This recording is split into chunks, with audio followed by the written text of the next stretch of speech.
पहचान की परख है। इस कहानी को सुनने के बाद आप सीखेंगे कैसे इंसान की सबसे छोटी आदतें उसका घर, परिवार और देश का नाम रोशन करती हैं। व्याख्या संडिल कुमार, आजीवन कहानियां सुनाने वाला दोस्त। आज मैं आपको एक ऐसे लड़के की कहानी सुनाने जा रहा हूं जिसकी जिंदगी की कुछ छोटी छोटी घटनाओं ने उसे बता दिया कि आदमी को पहचानना हो तो सिर्फ उसके कपड़ों या चेहरे से नहीं, उसके बोलने के ढंग से, रहने से और दूसरों से पेश आने से होता है। ये बात है पिछली सदी के 90 के दशक की, उत्तर प्रदेश के एक छोटे कस्बे मल्हापुर की।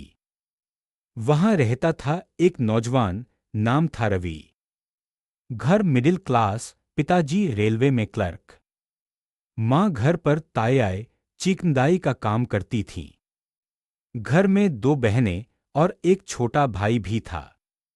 गांव के सरकारी स्कूल में पढ़ता था रवि। अंग्रेजी उसे बिल्कुल नहीं आती थी। हिंदी बोलते समय वो मैथिली का लहजा मिला देता, जिससे शहर से आए हुए दोस्त कभी कभी हंस पड़ते। लेकिन रवि की बातों में एक अपनापन था जो सुनने वाले को गर्मजोशी से भर देता। 21वीं क्लास में उसका दाखिला हुआ इलाहाबाद यूनिवर्सिटी में। स्नातक का पहला साल, हॉस्टल का पहला कमरा। वहां वो अकेला था, सब नए चेहरे। कुछ लड़के बड़े शहरों से आए थे। उनकी अंग्रेजी धार थी, कपड़ों पर नामचीन ब्रांड थे और बातचीत में शान थी। रवि को लगा कि उसे भी बदलना होगा। वो चुपचाप अखबार खरीद लाया अंग्रेजी का, शब्दों को रटने लगा। लेकिन जब वो बोलता तो वही मिट्टी की खुशबू थी और आवाज में एक सहजता जो किसी दिखावे में न उतरती। एक दिन कॉलेज का फेस्ट था। सब डिबेट सोसाइटी में आवेदन कर रहे थे। रवि भी लाइन में लग गया। उसका नंबर आया तो जज ने पूछा, tell us why you want to join this society. Ravi ने हिम्मत की, धीमे से बोला, मैं इतना अच्छा अंग्रेजी नहीं बोलता, लेकिन मेरे पास विचार हैं और मेरी बातें दिल से आती हैं। अगर आपको सच में बहस चाहिए तो मैं हिंदी में भी तर्क कर सकता हूं। कमरे में मायूसी सी छाई। कुछ लड़के मुस्कुराए, लेकिन मुख्य जज ने उसकी आंखों में झांका। उसने कहा, okay, speak for 30 seconds on truth. Ravi ने सांस भरी।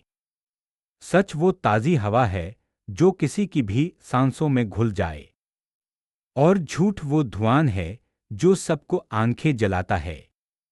मैंने अपने गांव में देखा है, सच बोलने वाला कभी लड़खड़ाता नहीं।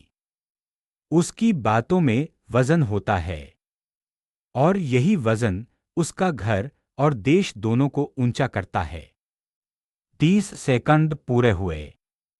पूरा हॉल तालियों से गूंज उठा। उस दिन रवि का चयन हो गया। धीरे धीरे रवि ने अंग्रेजी सीखी, लेकिन उसने अपनी मिट्टी की खुशबू नहीं छोड़ी।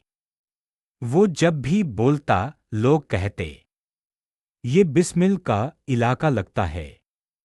इसकी बातों में कोई छेड़छाड़ नहीं, दिल से बोलता है। 3 साल बाद कैंपस प्लेसमेंट की बारी आई।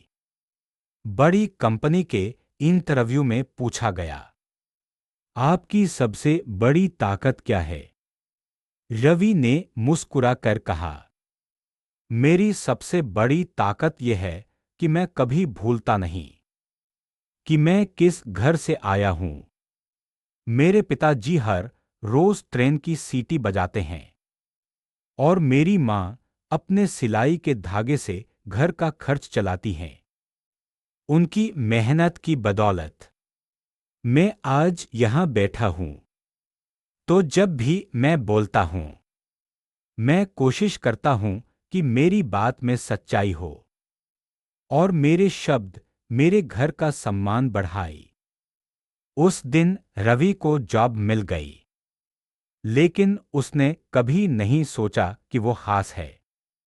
वो हर रविवार बस पकड़कर गांव जाता, माँ के हाथ की चाय पीता और पिताजी से रेलवे की कहानियां सुनता। सालों बाद जब वो अपना पहला प्रोजेक्ट विदेश गया, तो वहां एक जापानी कस्टमर ने पूछा, आपकी बोली में मिट्टी की खुशबू है, आप कहाँ से हैं? रवि ने मुस्कुराकर कहा, मैं भारत के एक छोटे गांव से हूं, जहां लोग दिल से बोलते हैं और अपने काम से प्यार करते हैं। कस्टमर ने कहा, I trust the man whose words match his eyes. और उसने पूरी डील रवि को सौंप दी। रवि जब भी अब वापस हिंदुस्तान आता, तो उसकी माँ कहती, बेटा, तेरी बातों से गांव का नाम रोशन हो रहा है। पिताजी रेलवे के पुराने दोस्तों से मिल के कहते, हमारा लड़का कितना संभल गया है। इसकी बातें सुन के लगता है जैसे पूरे देश की शान बढ़ रही हो। एक बार रवि की कंपनी ने उसे एक अवार्ड दिया।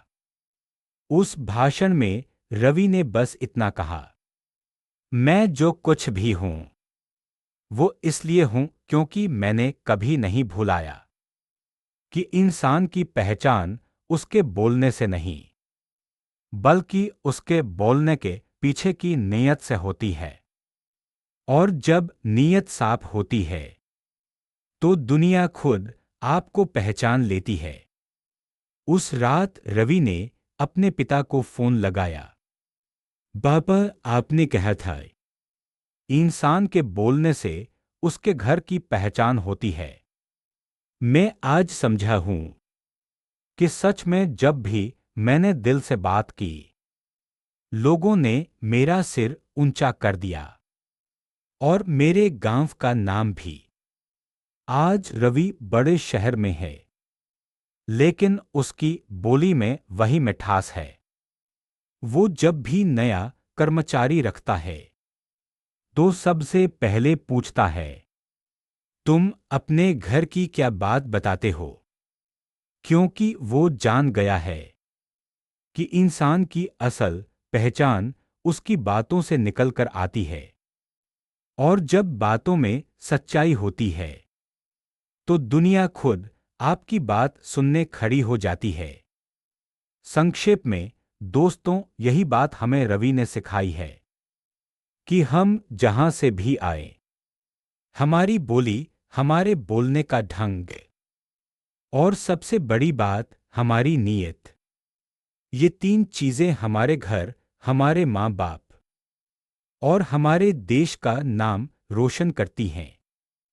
इसलिए कभी मत सोचना कि तुम्हारी बोली कमजोर है। अगर दिल से बोलोगे तो दुनिया खुद तुम्हारी बात सुनेगी और तुम्हारी पहचान खुद बन जाएगी। अगर वीडियो पसंद आया तो वन वे चैनल को सब्सक्राइब जरूर करें। आपका एक सब्सक्राइब हमारा हौसला बढ़ाता है।